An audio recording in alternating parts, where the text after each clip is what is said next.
Mon podcast IMO. Bonjour à tous, mon podcast IMO s'intéresse aujourd'hui aux conséquences de la crise du Covid-19 sur les startups. Et pour en parler, je suis avec Stéphane Scarella. Stéphane, bonjour.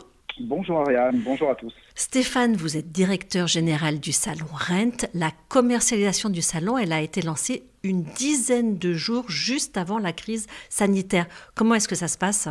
Exactement, elle a été lancée le 10 mars dernier et évidemment on avait démarré très fort cette commercialisation, donc ça se passe plutôt correctement au regard du contexte. On est à la fois prudent, vigilant, on essaie d'accompagner les exposants au mieux, mais tout le monde se projette sur Rennes avec beaucoup d'envie en se disant que ce sera probablement les 4 et 5 novembre prochains un des rares événements du marché de l'immobilier et de la PropTech en Europe qui se tiendra physiquement. Je crois qu'à la fois pour les exposants et pour la partie éditoriale, contenu, conférence sur lequel nous travaillons avec un comité éditorial de professionnels, c'est la perspective d'un moment de rebond collectif et donc tout le monde se projette là-dessus.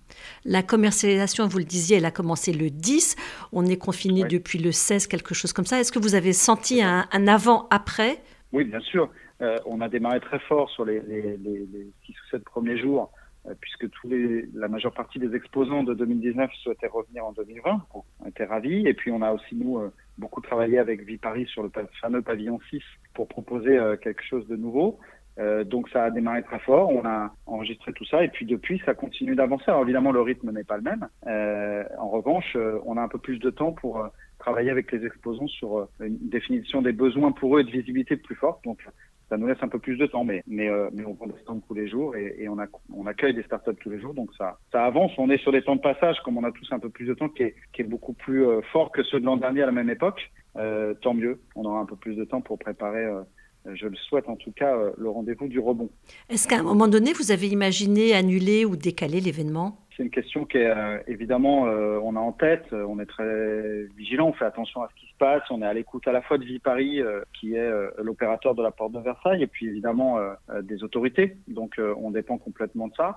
Aujourd'hui, on a la chance d'être dans une perspective assez lointaine au mois de novembre. On fait attention à tout ça, on est vigilant. Pour l'instant, il n'y a pas la question ne se pose pas en fait. Donc on avance et on espère tous qu'elle ne se posera pas les 4 et 5 novembre, ce qui est quand même assez loin. Et j'espère qu'on sera tous collectivement sortis de tout ça d'ici là.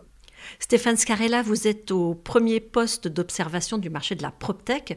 Est-ce que pour vous, les startups françaises, elles peuvent résister à cette crise ? Alors, il y a plusieurs cas de figure.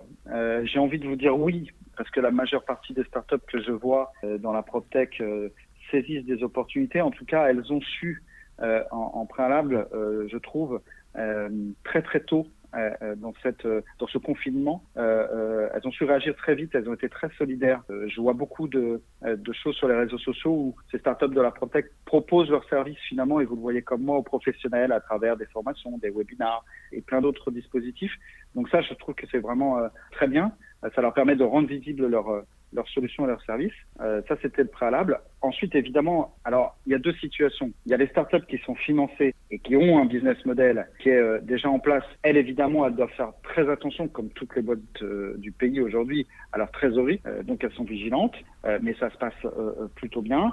Il y a celles qui ne sont pas financées ou pas complètement financées, qui étaient dans une levée de fonds, dans un deuxième tour, on appelle ça comme ça, et qui, elles, évidemment, c'est un peu plus difficile. Donc, la majeure partie des levées de fonds sont évidemment gelées pour le moment. Donc, c'est pour certaines un peu plus compliqué. Après, il faut aussi saluer l'effort du gouvernement, parce que Cédrico a annoncé un grand plan de soutien des startups, jusqu'à 4 milliards d'euros, qui a été mis sur la table à travers différents dispositifs. Donc, les startups peuvent aussi en profiter, et elles le font. Donc, il y aura de la casse. C'est évident, mais il y aura de la casse dans tous les secteurs. Après, il y aura aussi beaucoup d'opportunités. Et moi, je vois aujourd'hui beaucoup de startups de la PropTech qui, au contraire, proposent leurs solutions et leurs services et font preuve de beaucoup d'agilité. Alors, d'un côté, il y a les startups, de l'autre, il y a les fonds d'investissement. Vous êtes en relation aussi avec eux.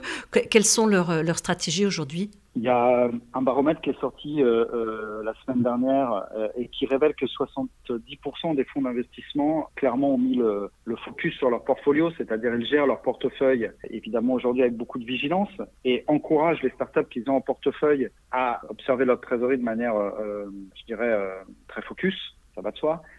Ils estiment qu'il y a à peu près 20 à 30% de leur portefeuille sur lequel il y aura de la casse. Et ces fonds d'investissement-là ont aussi la nécessité de gérer leur propre entreprise.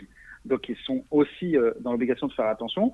Néanmoins, il continue de se passer des choses. Les choses qui étaient déjà dans le pipe ou engagées, dans certains cas, vont au bout. Et puis surtout, je pense que les fonds d'investissement vont être très vigilants à la sortie de cette crise parce qu'il y aura des opportunités, soit de réinvestissement dans des startups qui se sont révélées, soit d'investir dans de nouvelles startups qui, pendant la crise, effectivement, ont vu leurs services accélérer ou éclater aux yeux de tout le monde. Bon, allez, pour terminer, vous auriez un conseil pour des start-upers pour qu'ils passent au mieux cette crise et se fassent repérer le mieux possible par des fonds d'investissement à la sortie? Alors, je ne sais pas si je suis mieux placé pour leur donner des conseils, mais en tout cas, dans ce moment qui est un petit peu... qui est même complètement particulier, il faut évidemment qu'elles continuent à gérer leur entreprise avec la plus grande vigilance, encore une fois sur leur trésorerie, mais ça c'est le cas de toutes les entreprises en ce moment. Mais surtout, il faut qu'elles continuent de faire preuve, je trouve moi, d'agilité et de proposer leurs services comme on le voit beaucoup aux professionnels à travers les réseaux sociaux. Et là, les réseaux sociaux ont retrouvé toute leur légitimité en ce moment, ça on peut le dire. Et puis, je suis convaincu que le numérique est porteur de solutions. On le voit en ce moment pour les notaires, on le voit dans les syndics, où finalement il y a eu une accélération très forte, forcée par la crise.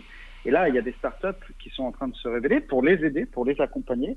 Le numérique, il sera porteur de solutions, ça c'est clair, mais ça ne sera pas suffisant. Et ce qu'on voit beaucoup apparaître, et moi j'encourage les startups à s'engouffrer là-dedans, c'est ce que j'appelle la coopétition ou la plateformisation, c'est-à-dire la stratégie où le modèle de plateforme de partage des données, etc., entre les acteurs d'une même profession est nécessaire aujourd'hui, est indispensable aujourd'hui. Et je considère moi que ce sera la vraie révolution. On la touche du doigt en ce moment, et à la sortie de cette crise, on en reparlera, mais je pense que ce sera ça la vraie révolution. Et les startups dans ce modèle-là ont une énorme carte à jouer, donc allez-y les amis, poussez. Merci beaucoup Stéphane Scarella. Je rappelle que vous êtes directeur général du Salon Rent. À très bientôt. Merci à vous Ariane. À très bientôt. Mon podcast IMO.